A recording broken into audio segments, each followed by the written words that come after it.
Hello friends, জয় মোহনবাগান। আগামী মরশুমের জন্য বড়সড় চমক আনতে চলেছে মোহনবাগান।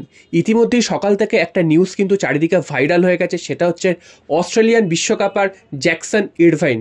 তো এই প্লেয়ারটিকে কিন্তু মোহনবাগান আগামী মরশুমের জন্য নিয়ে আসতে চাইছে এবং এই প্লেয়ারটির কথা শুনলে তোমাদের কিন্তু চোখ কপালে উঠতে বাধ্য, কারণ এই প্লেয়ারটি হচ্ছে খুবই হাই প্রোফাইল প্লেয়ার। অস্ট্রেলিয়ার জাতীয় দলের হয়ে এই মুহূর্তে তো তিনি খেলছেনই, এমনকি গতকালও কিন্তু ওয়ার্ল্ড ফ্রেন্ডলি ম্যাচে তিনি গোল করেছেন ইন্দোনেশিয়ার বিরুদ্ধে। এছাড়াও কিন্তু এই মুহূর্তে তিনি বুন্দেশলিগায় খেলছে, অর্থাৎ জার্মানির প্রথম ডিভিশন লিগে তিনি কিন্তু এই মুহূর্তে খেলছেন। তো এরকম একটা পিকে থাকা প্লেয়ার, তার পিক ফর্মে থাকা প্লেয়ারকে মোহনবাগান চাইছে এবং যদি তাকে আনতে হয় সেক্ষেত্রে বুন্দেশলিগা থেকে তাকে ডাইরেক্ট আইএসএল এ নিয়ে আসবে মোহনবাগান এবং তার জন্য কিন্তু একটা বড় পরিমাণের ট্রান্সফার ফিও দিতে হতে পারে মোহনবাগানকে। এবং প্লেয়ারটির মার্কেট ভ্যালু কিন্তু এই মুহূর্তে প্রায় 16 কোটি টাকা। তো বুঝতেই পারছো যে মোহনবাগান কিন্তু এই প্লেয়ারটির দিকে নজর দিয়েছে। তিনি আসবেন কি আসবেন না সেটা এখনও কনফার্ম হয়নি, তবে তার সাথে কিন্তু একটা লিঙ্ক আপ তৈরি হয়েছে, সেটা কিন্তু বিভিন্ন জায়গা থেকে কিন্তু এই নিউজটা বেরিয়ে এসছে এবং এটা কিন্তু সত্যি। তবে মোহনবাগান যখন কোনো প্লেয়ারকে টার্গেট করে সেই প্লেয়ারকে কিন্তু মোহনবাগান নিয়েই আসে, সেটা যত টাকারই প্লেয়ার হোক না কেন। গত বছরই আমরা দেখেছিলাম যে জেমি ম্যাকলারেনকে কিন্তু আমরা প্রায় 12 কোটি টাকা দিয়ে নিয়ে এসেছিলাম। তো এই প্লেয়ারটি আরও 16 কোটি টাকা, মাত্র 4 কোটি টাকা বেশি। তো মোহনবাগানের জন্য এই টাকাটা কোনো ফ্যাক্টর হবে না। এখন বিষয় হচ্ছে এই প্লেয়ারটিকে যদি মোহনবাগানকে নিয়ে আসতে হয় তাহলে প্লেয়ারটিকে রাজি করাতে হবে এবং প্লেয়ারটিকে কিন্তু বুন্দেশলিগার মতন লিগ ছেড়ে আইএসএল এ নিয়ে আসার জন্য রাজি করাতে হবে। তো যেটা একটু ডিফিকাল্ট, কারণ এই মুহূর্তে তার পিক ফর্মে রয়েছে তিনি এবং তিনি দুর্দান্ত একজন প্লেয়ার। অস্ট্রেলিয়ার কিন্তু অন্যতম সেরা প্লেয়ার, অস্ট্রেলিয়ার জাতীয় দলের হয়েও খেলছে।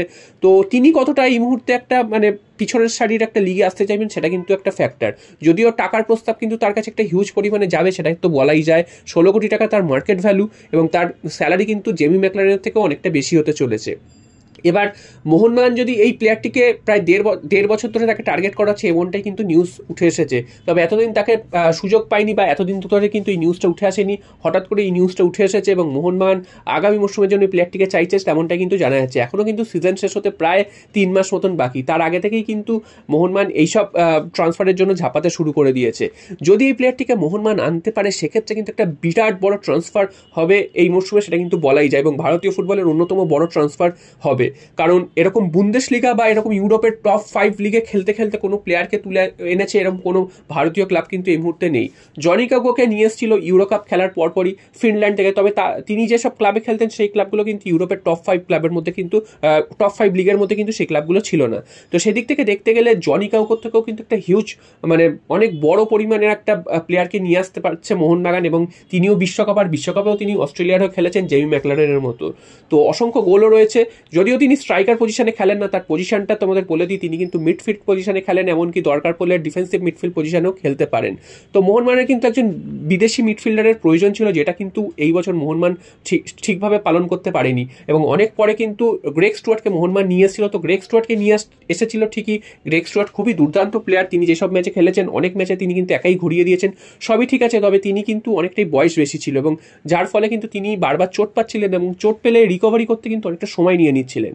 তো সেদিক থেকে দেখতে গেলে এই জ্যাকসন ইরভাইন এই প্লেয়ারটি কিন্তু মাত্র 32 বছর বয়স।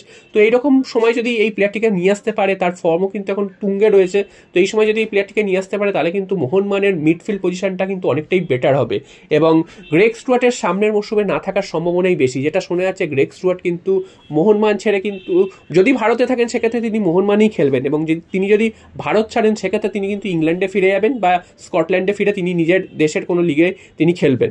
তো সেই কারণে কিন্তু মোহনবাগান এই মুহূর্তে মিডফিল্ডারকে সাজানোর জন্য কিন্তু এই প্লেয়ারটির দিকে নজর রেখেছে। যদি প্লেয়ারটিকে নিয়ে আসতে পারে বিরাট একটা ট্রান্সফার হবে, প্রথমেই তোমাদের যেমনটা বললাম। তো তোমাদের কি মনে হয় এই প্লেয়ারটি কি মোহনবাগানে আসতে পারে? তোমরা কিন্তু অবশ্যই কমেন্ট বক্সে জানাও।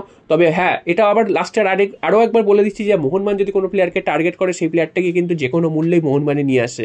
তো দেখা যাক আমরা এই প্লেয়ারটিকে আনতে পারবো কি পারবো না সেটা সময় বলবে। তবে এই মুহূর্তে এই নিউজটা উঠে এসেছিল, তোমাদের কিন্তু আমি জানিয়ে